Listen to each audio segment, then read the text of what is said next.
মসজিদের ওই পালকি দেখি আসলো আমার বাড়িতে, দে সাজাইয়া দে আমারে, যাব আমার আপন বাড়িতে।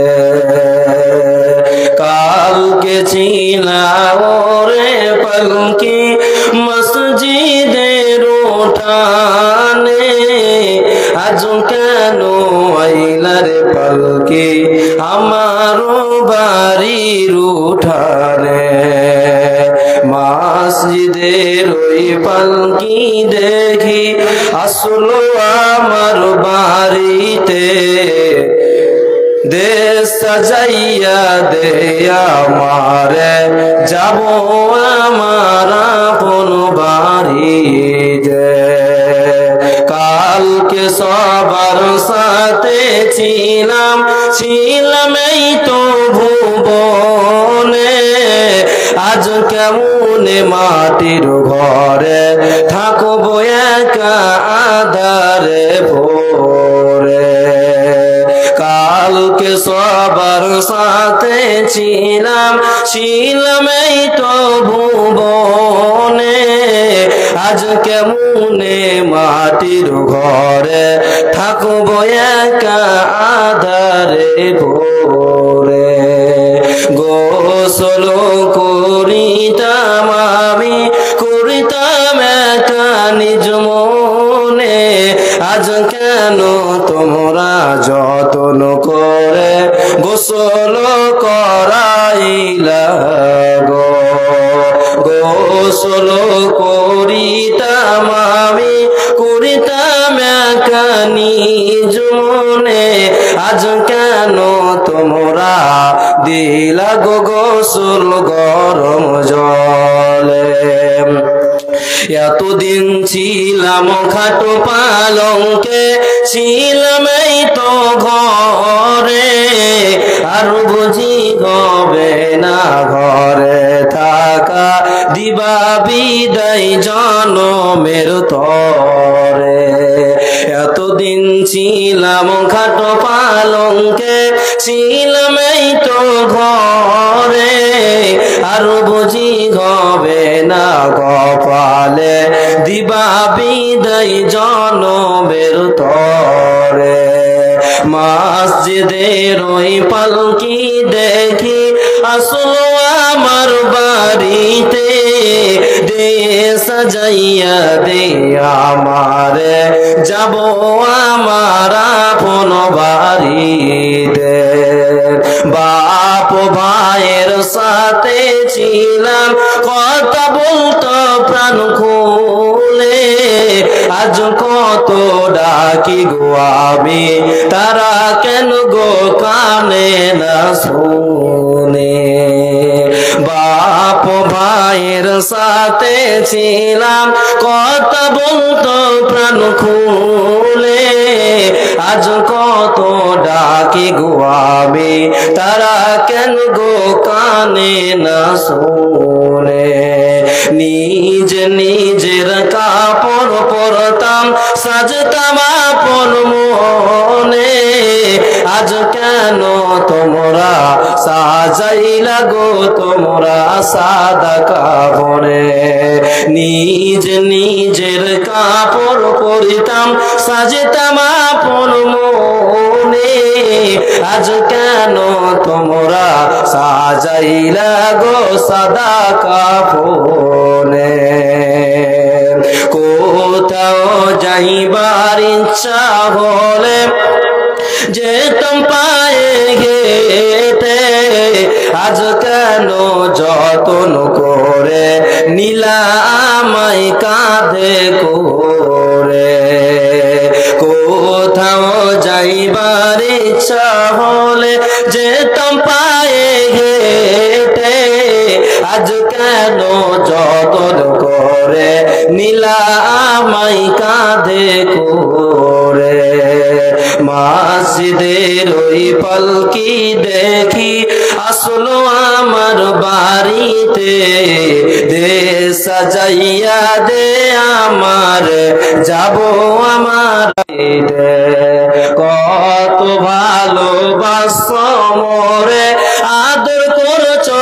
প্রাণ ভরে, আজ কেমনে মাটির ঘরে থাকবা একা আধারে পড়ে।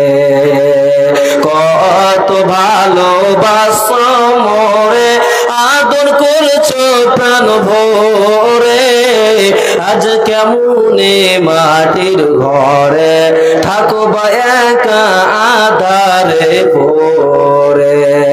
মসজিদের ওই পালকি দেখি আসলো আমার বাড়িতে, দে সাজাইয়া দে আমার, যাবো আমার আসল বাড়িতে। দে সাজাইয়া দে আমার, যাবো আমার আপন বাড়িতে। নারায়ে তাকবীর। প্রতি জুম্মাতে ইমাম সাহেব বয়ান করেন, আলোচনা করেন। আমরা প্রতি জুম্মাতে আমরা শুনছি, মোবাইলে শুনছি, ইন্টারনেটে শুনছি, ইউটিউব, ফেসবুকে, গুগলে, আমরা বিভিন্ন জায়গাতে আমরা আলোচনা শুনছি। কিন্তু আমরা এত শুনছি, এত জানছি, তার সত্ত্বে আমাদের আমল করছি না। কেন আমল করছি না? আমাদের সর্বপ্রথমে আমাদের একটা জিনিসের কমতি আছে। জিনিসটা কি কমতি কে বলতে পারবেন? কে বলতে পারবেন? জিনিসটা কমতি আছে আল্লাহর ভয়। আমাদের ভিতর থেকে আল্লাহর ভয়টা উঠে গেছে, আমাদের ভিতর থেকে আল্লাহ বলে জিনিসটা আমরা ভুলে গেছি। একদিন কিয়ামত হবে, সবাই জানি। জানেন কি জানেন না? জানেন না আপনার কিয়ামত হবে? জানেন না কেউ? জানেন? সকলে জানেন একদিন কিয়ামত হবে, কবরে শাস্তি হবে। জানেন কি জানেন না? কথা বলেন। জানেন? সকলে জানেন। একদিন পৃথিবী ধ্বংস হয়ে যাবে, পৃথিবী লন্ডভন্ড হয়ে যাবে, চূর্ণ বিচূর্ণ হয়ে যাবে। সকলে জানি। জানি কি জানি না? সকলেই আমরা জানি। আমরা সকলে জানি ভালো কাজ, আমরা সালাত আদায় করলে আমরা জান্নাতে যাব। জানি কি জানি না? আমরা নামাজ না পড়লে পারে, সালাত না পড়লে পারে আমাদেরকে জাহান্নামে যেতে হবে। আমরা জানি কি জানি না? সকলেই আমরা জানি। সকলেতে আমরা জানি একদিন আমাদেরকে মরতে হবে।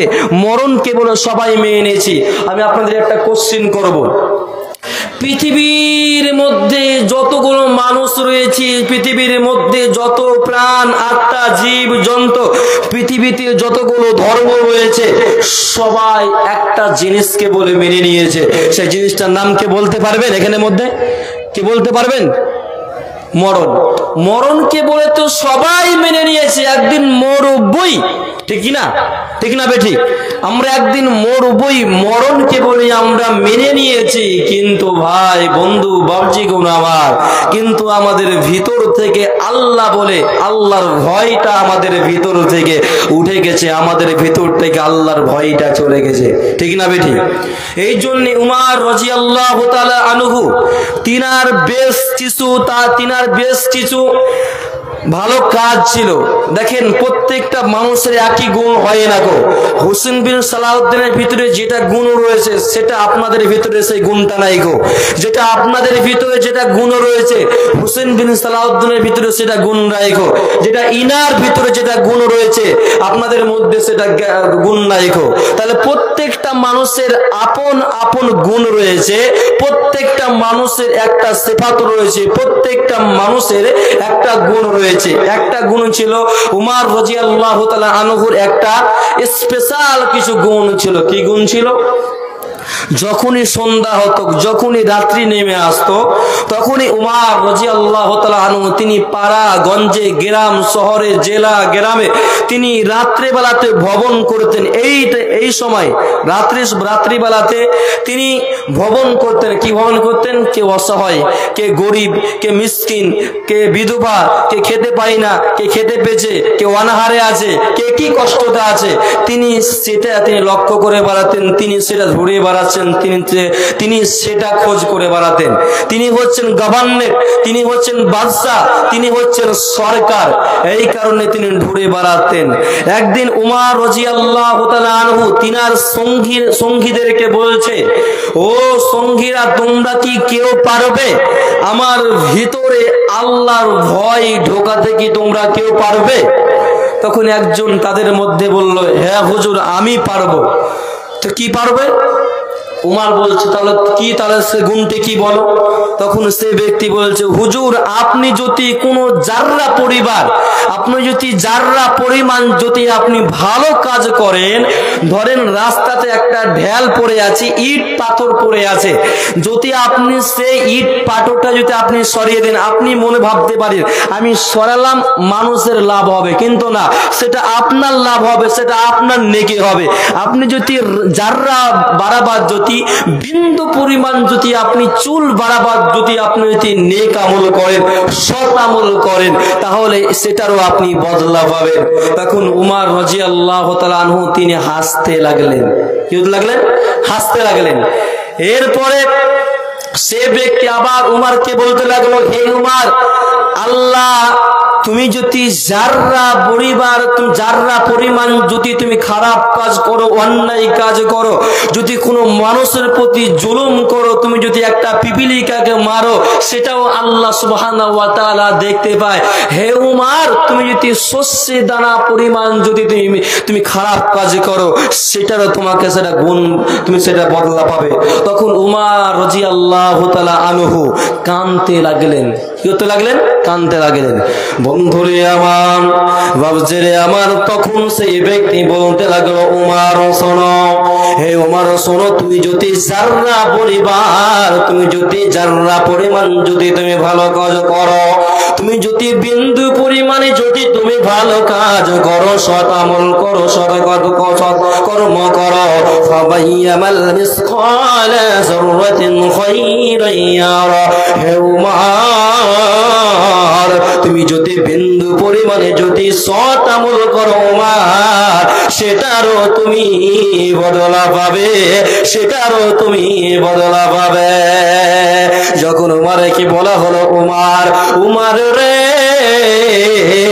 তুমি যদি বিন্দু পরিমাণে শস্যে দানা পরিমাণ যদি তুমি যদি খারাপ কাজ করো, অন্যায় করে ফেলো, জুলুম করে ফেলো, নিজের প্রতি যদি তুমি জুলুম করে ফেলো, ওমাইয়ামাল মিসকালা যাররাতিন শাররান ইয়ারা। উমর রে, তুমি যদি বিন্দু পরিমাণে তুমি যদি শস্যের দ্বারা পরিমাণ যদি তুমি যদি নিজের প্রতি জুলুম করে ফেলো, সেটারও তুমি বদলা পাবে। তখন উমর কাঁদতে লাগলেন, ছোট বাচ্চাদের মতন টুকুরে টুকুরে টুকুরে টুকুরে টুকুরে কাঁদতে লাগলেন। তখন সেই যুবক বলছে, হে উমর, আপনি কান্না করবেন না, লা তাকনাতু মির রাহমাতিল্লাহ, তুমি আল্লাহর দয়া থেকে তুমি নরস হইবে না গো, আল্লাহর দয়া থেকে তুমি নিরাশ হইবে না গো, আল্লাহর মহব্বত থেকে, আল্লাহর করুণা থেকে, আল্লাহর ভালোবাসা থেকে তুমি দূরে সরে যাবে না, যাবে না, যাবে না। তখন উমর খুশি হয়ে গেলেন। দেখেন, আল্লাহর ভয় আমাদের ভিতরে রাখতে হবে। কিভাবে ভয় রাখতে হবে? আল্লাহর রাসূলের সাহাবীরা কেমন আল্লাহকে ভয় করেছে, কেমন দ্বীন ইসলামকে মেনেছে, কিভাবে তারা ভয় করেছে, চলুন আমরা একটা আপনাদের সম্মুখে হাদিস শোনাই। একটা 3 বন্ধু মিলে, এই হাদিসটা আপনারা অনেকেই শুনেছেন, অনেক আলোচকের মুখে অনেকে আপনারা শুনেছেন, তার সাথে আমি বলছি শুনুন। 3 বন্ধু মিলে তারা কোনো সফরে যাচ্ছিলেন। 3 বন্ধু মিলে তারা কোনো সফরে যাচ্ছিলেন, কোনো কাজে যাচ্ছিলেন, মরুভূমিতে অতিক্রম করছিলেন। মরুভূমি দিয়ে তারা পার হচ্ছিলেন। এমন সময়তে 3 বন্ধু মিলে চলতে চলতে চলতে চলতে চলতে যখন মরুভূমির মধ্যস্থলে যখন পৌঁছে গেলেন, মরুভূমির যখন মধ্যস্থলে যখন পৌঁছে গেলেন, হঠাৎ করে বৃষ্টি চালু হয়ে গেল, হঠাৎ করে ঝড় চালু হয়ে গেল, হঠাৎ করে বিদ্যুৎ চালু হয়ে গেল। বন্ধুরে আমার, 3 বন্ধু মিলে তারা হাঁটতে হাঁটতে হাঁটতে হাঁটতে হাঁটতে মরুভূমির মধ্যে যখন তারা প্রবেশ করে ফেলল, প্রবেশ করার মাত্রই আকাশ থেকে বৃষ্টি নেমে এলো, আকাশ থেকে বৃষ্টি শুরু হয়ে গেল এবং ঝড় চালু হয়ে গেল, বিজলি চালু হয়ে গেল। এমন সময়তে তারা ভাবতে লাগলো এখানে তো কোনো মানুষজন নাই, এখানে তো কোনো বাড়ি ঘর নাই গো, এখানে কোনো মানুষ নাই গো, এখানে কোনো আশ্রয় নেওয়ার মতন কোনো জায়গা নয়, তবে আমরা এখান থেকে কিভাবে উদ্ধার পাবো? তিন বন্ধু মিলে এইরকম আলোচনা করতে করতে করতে করতে বন্ধুরে আমার হঠাৎ করে দেখতে পেল একটা পাহাড়ের বিশাল বড় গর্ত দেখতে পেল। সে পাহাড়ের গর্তের ভিতরে তিন বন্ধু মিলে ঢুকে গেল। তিন বন্ধু মিলে সে পাহাড়ের গর্ততে আশ্রয় নিল। ঝড়ের কারণে, হাওয়ার কারণে পাহাড়ের উপর থেকে একটা বিশাল বড় পাহাড়ের টুকরা এসে সে বিশাল বড় একটা পাথরের খণ্ড এসে সে গর্তের মুখে এসে লেগে গেল। বন্ধু আমার ভাবছি আমার শোনার, আল্লাহর তাদের কেমন ভয় ছিল, আল্লাহর উপরে তাদের কেমন ভরসা ছিল, আল্লাহর উপরে তাদের কেমন নির্ভর ছিল। বন্ধু আমার চলন, তাহলে আমাদেরকে আল্লাহকে যত ভাবে ভয় করতে পারলে পারে আল্লাহ আমাদেরকে বিপদ থেকে উদ্ধার করে দিবে, আমাদের কোনো চিন্তা রবে না। তিন বন্ধু মেয়ে যখন দেখতে পেল সে পাথরটা যখন সে ঘরের ভিতরে ঢুকে গেল, ঢুকে যাওয়ার পরে তিন বন্ধু মিলে বুদ্ধি করলো, বন্ধুরে এই পাথরটা আমরা তিন বন্ধু মিলে ঠেলো। যখন ঠেলতে যখন পারলো না, তখন তিন বন্ধু মিলে একটা যুক্তি করলো। কি যুক্তি করলো? তিনজনের ভিতরে কথাবার্তা চলছে, আলোচনা চলছে তিনজনের ভিতরে। তখন তিন বন্ধু মিলে বলছে, ভাই রে, এখানে যদি আমরা চিৎকার করে যদি মরে যাই আমাদের কেউ চিল্লা শুনতে পাবে না গো, আমাদের আওয়াজ কেউ শুনতে পাবে না, আমাদেরকে এখানে কেউ বাঁচাতে পারবে না গো, এখানে কোনো মানুষজন নাই, এখানে কোনো বাড়ি ঘর নাই গো, এখানে কোনো কিছু নাই গো। তিন বন্ধু মিলে তারা যুক্তি করতে লাগলো। তিন বন্ধু মিলে কি যুক্তি করতে লাগলো বন্ধু আমার? তিন বন্ধু মিলে বলতে লাগলো, ভাই রে, যে আমলগুলো আমরা পূর্বে করেছি, যে সমস্ত আমলগুলো আমরা পূর্বে যে সমস্ত আমলগুলো করেছি সেই আমলগুলোকে স্মরণ করে আল্লাহর নিকটে ঘর মধ্যে থেকে আল্লাহর নিকটে আমরা আশ্রয় চাইব। তিন বন্ধু বলে এমন করে আল্লাহর কাছে তিনজনের মধ্যে এক ব্যক্তি বলে উঠল, রব্বুল আলামিন, ও আমার প্রতিপালক, ও আমার স্রষ্টা, আল্লাহ গো, আমার অনেকগুলো ছাগল ছিল, অনেকগুলো আমার ভেড়া ছিল, অনেকগুলো আমার ছাগল ছিল। রব্বুল আলামিন, আমি যখন দুধ দহন করতাম আমার বয়স্ক মা ছিল, আমার বয়স্ক বাবা ছিল। রব্বুল আলামিন, আমার স্ত্রী ছিল, আমার ছেলে ছিল, আমার মেয়ে ছিল। যখনই আমি দুধ দহন করে যখন বাড়ি আসতাম, বাড়ি আসা মাত্রই আমি আমার স্ত্রীকে আমি দুধ পান করাতাম না গো, আমার ছেলেকে দুধ পান করাতাম না গো, আমার মেয়েকে দুধ পান করাতাম না গো। রব্বুল আলামিন, আল্লাহ গো, সর্বপ্রথমে দুধ পান করাতাম আমার মা এবং আমার আব্বাকে। আপনারা বুঝতে পারছেন তো? বুঝতে পারছেন? কথা বলুন, বুঝতে পারছেন আপনারা? কোন সমস্যা হচ্ছে না তো? সেই ব্যক্তি আল্লাহর কাছে দরখাস্ত আছে, হে রব, হে আমার পালন কর্তা, আমাকে এই গর্ত থেকে আশ্রয় দাও। কি বলে আশ্রয় দিতে চাইছে শুনুন তো।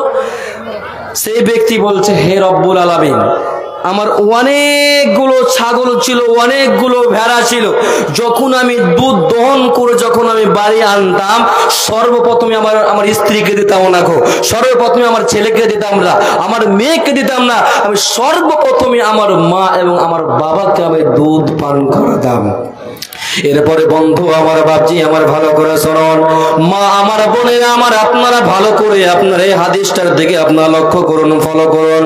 এরপরে বন্ধু আমার সেই যুবক বলছে, আল্লাহ গো, ও আমার প্রতিপালক আল্লাহ, দুধ আমি সর্বপ্রথমে আমার মা এবং আমার আব্বাকে আমি সর্বপ্রথমে দুধ পান করাতাম। একদিন আমি সেই ছাগলগুলোকে আমি অনেক দূর চড়াতে নিয়ে গেছিলাম।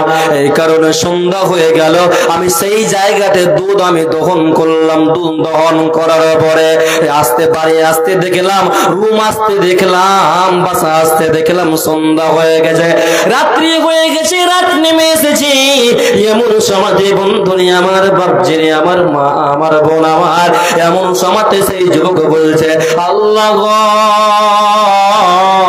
ও আমার পরিবারক আল্লাহ, আপনি শুনুন, আল্লাহ গো, আমি যখন দেখছি বাড়ি এসে দেখছি আমার মা ঘুমিয়ে পড়েছে, আমার বাবা ঘুমিয়ে পড়েছে, আমার ছেলে মেয়েরা আব্বা আব্বা আব্বা আব্বা করে বলছে, আব্বা গো, আপনি আমাকে দুধ পান করাও, আমি খোদার জ্বালাতে আমি সহ্য করতে পারছি না, ও আব্বা জান আপনি আমাকে দুধ পান করান, আমাকে অনেক খিদা লেগেছে আব্বা গো। এমন সময় সে ব্যক্তি বলছে, রব্বুল আলামিন আমার ছেলে মেয়েকে আমি দুধ পান করাটা আমি না পছন্দ করলাম, আমার স্ত্রীকে দুধ পান করাটা না পছন্দ করলাম, রাত্রি বেলাতে আমি আমার মা বাবার মাথার সামনে আমি দুধের পেয়ালাটা নিয়ে আমি সারা রাত ধরে আমার মায়ের মাথার সামনে সারা রাত ধরে আমি পেয়ালা ধরে কাটিয়ে দিলাম। এরপরে বন্ধু আমার সেই যুবক বলছে, রব্বুল আলামিন সারা রাত ধরে আমি দুধের বাটি নিয়ে আমার মা এবং আমার বাবার মাথার সামনে সারা রাত ধরে আমি দুধের বাটির নিয়ে আমি কাটিয়ে দিলাম, সকল বেলাতে আমি দুধ পান করালাম। আল্লাহ গো, ও আমার পালন করে দাও রব্বুল আমিন, আমি যদি তোমার ভয়ের জন্য, তোমার আযাবের ভয়ে, তোমার জাহান্নামের আযাবের ভয়ে, কবরের আযাবের ভয়ে যদি আল্লাহ এই রূপ কাজ যদি তোমার সন্তুষ্টের জন্য যদি আমি করে থাকি, মেহেরবানি করে এই ওসিলাতে এই পাথরটুকু একটু সরিয়ে দিন, যাতে করে আমি আসমান খানাকে একটু আমি দেখে দেবা। এমন সময়তে আল্লাহ সেই পাথর খানাকে সরিয়ে দিলেন। বন্ধু আমার, বাপজি আমার, এই কারণে এই হাদিসটা আপনাদের সম্মুখে আমি বর্ণনা করেছি। বন্ধু আমার, দেখেন আল্লাহর ভয় কেমন রাখতে হবে। যদি আপনি আল্লাহকে ভয় করেন, ভয় করে আপনি যে কোনো কাজ করেন না কেন, আমার আল্লাহ সুবহানাহু ওয়া তাআলা বলেছে, ওমাইয়াত্তাকিল্লাহা ইয়াজআল লাহু মাখরাজা। বান্দারে তুমি যে কোনো কাজ করো না কেন, বিপদে পড়েছো, বালা মুসিবতে পড়েছো, দুর্ঘটনাতে পড়েছো, বান্দা ও বান্দা, তোমরা আমি আল্লাহকে তোমরা ভয় করো, আমার প্রতি ধৈর্য ধারণ করো, আমি আল্লাহ তোমার ব্যবসাতে উন্নতি দিব, তোমার চাকরিতে উন্নতি দিব, তোমার ফ্যামিলিতে উন্নতি দিব, তোমাকে বালা মুসিবত থেকে আমি আল্লাহ রব্বুল আলামিন উদ্ধার করে দিব।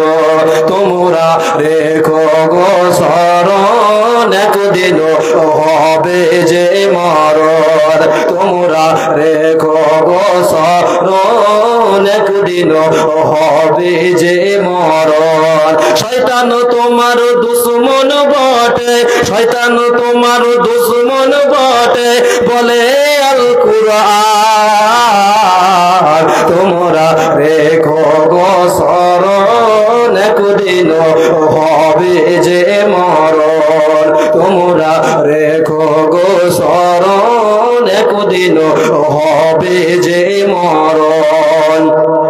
প্রথম নবী জান্নাতে ছিলে, সঙ্গিনী হাওয়াকে পেলে শয়তান তাদের চক্রান্ত করে, শয়তান তাদের চক্রান্ত করে খাওয়ালো কান্না, তোমরা রেখো গো শরণ, একদিন হবে যে মরণ, তোমরা রেখো গো শরণ, একদিন হবে যে মরণ।